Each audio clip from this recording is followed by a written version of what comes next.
Baik, kembali dalam cerita di Seberat Berita untuk waktu ini, kita juga ingin melihat kepada perkembangan semasa, khususnya melihat kepada perkembangan pasca banjir, musibah banjir yang melanda di Kelantan dan juga Terengganu.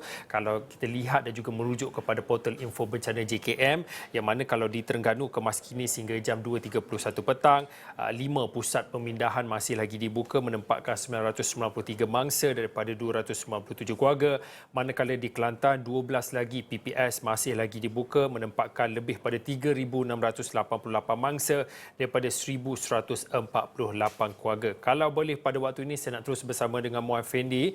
Muhammad Fendi, mungkin boleh dikongsikan, kalau diikutkan data yang dikongsikan oleh JKM ini, lebih kurang lebih pada 3,600 lagi mangsa masih lagi ditempatkan di 12 pusat pemindahan.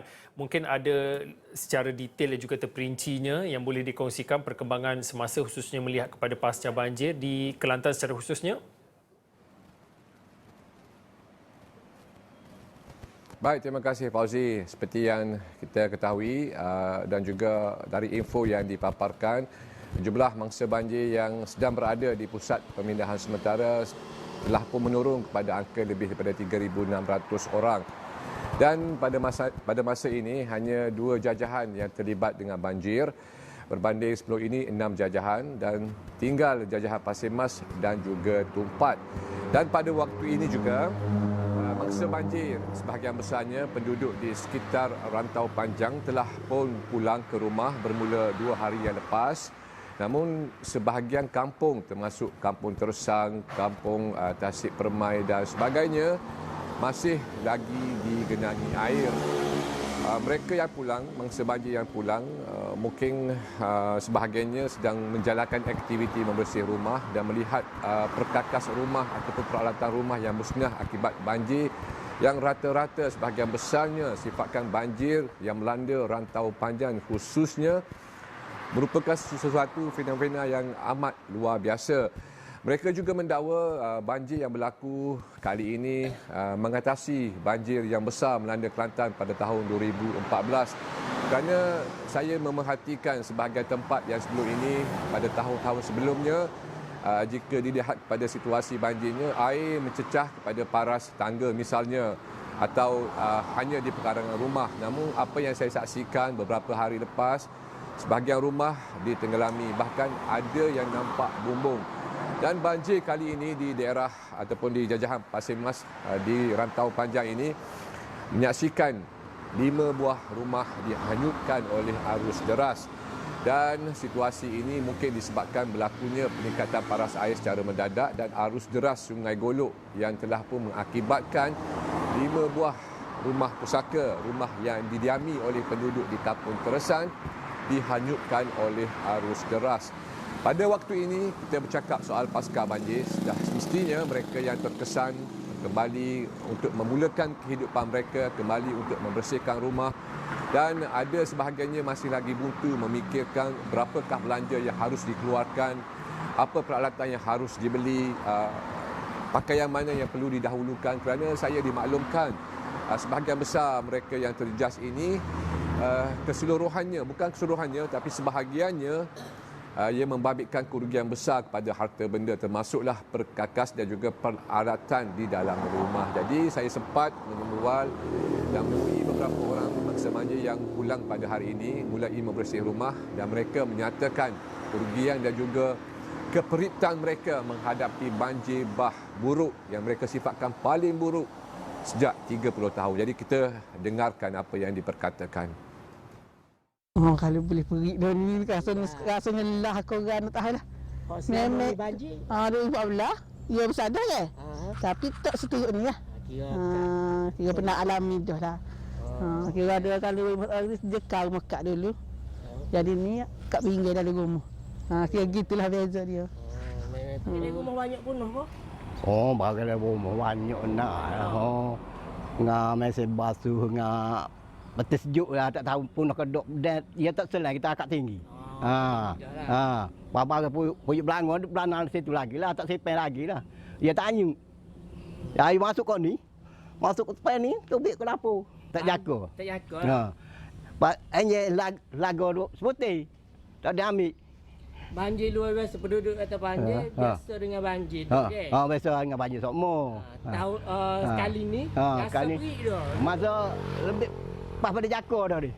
Boleh ya ke? Kita duduk sini dalam 12 tahun dia. Waktu masa waktu tembok sekali rabut tak selesai lagi. Jadi tak ada selesai lagi lah. Muhammad Fendi, mungkin soalan straightforward lah. Muhammad Fendi pun kata ini bukan kali pertama Muhammad Fendi melakukan tinjauan dan juga liputan musibah dan juga pasca banjir.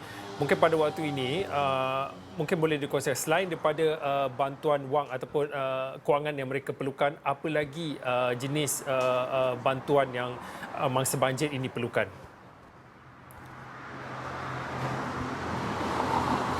Sebenarnya untuk Fauzi fahami dan juga penonton, banjir yang melanda daerah ataupun kawasan Rantau Panjang ini tidak membabitkan banjir lumpur.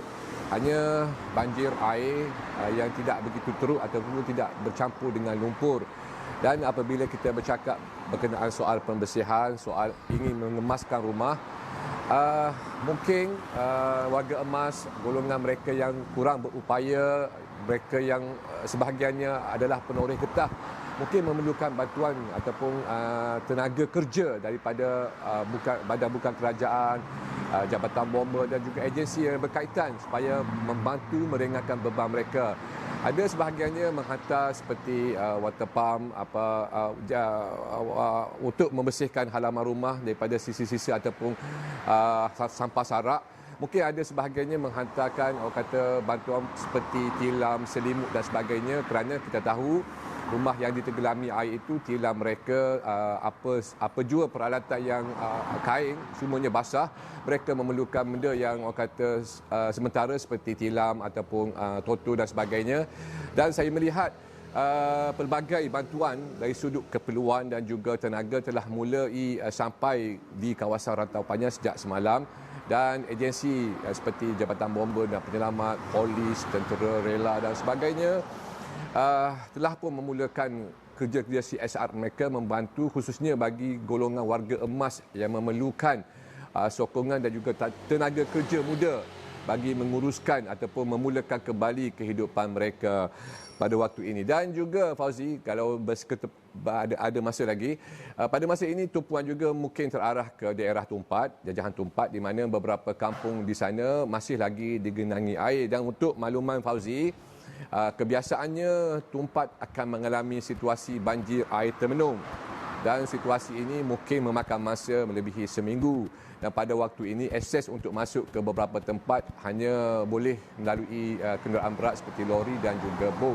Pada waktu ini kita tahu di Kelantan, Fauzi, sudah ada 5 korban banjir yang terbaru semalam. Seorang pemuda berusia 20-an, OKU, telah ditemukan lemas. Dan pemuda berkenaan dikatakan bermain air pada 1 hari bulan lepas.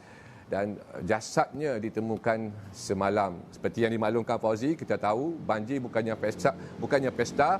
Jadi ibu bapa dan juga semua pihak perlu bertanggungjawab dan memainkan peranan supaya tidak menjadikan banjir ataupun bah ini sebagai suatu pesta, Fauzi. Okey, banyak lagi perkongsian yang boleh diceritakan oleh Muhammad Fendi. Seperti yang Muhammad Fendi katakan, ia benar ada beberapa ataupun sebahagian besar kawasan-kawasan sudah pun pulih ataupun sudah pun surut air banjirnya, tetapi ada beberapa kawasan lagi seperti di bahagian Tumpat, ada kawasan yang digelar ataupun dinyatakan sebagai banjir termenung, ada masih digenangi air, dan pastinya banyak lagi kerja-kerja dan juga aktiviti sukarelawan diperlukan, khususnya melihat di kawasan bukan saja di Bukit Tumpat, malah di kawasan-kawasan yang telah pun pasca banjir diperlukan untuk bantu mangsa-mangsa banjir untuk bangkit dalam mana kita bercakap tentang pasca banjir. Terima kasih Muhammad Fendi, dan pastinya Muhammad Fendi akan kongsikan lagi cerita dan juga perkembangan semasa melihat kepada pasca banjir khususnya di negeri Kelantan. Saya kira itu saja untuk waktu ini cerita di Sebelah Berita. Saya Fauzin, kita jumpa lagi.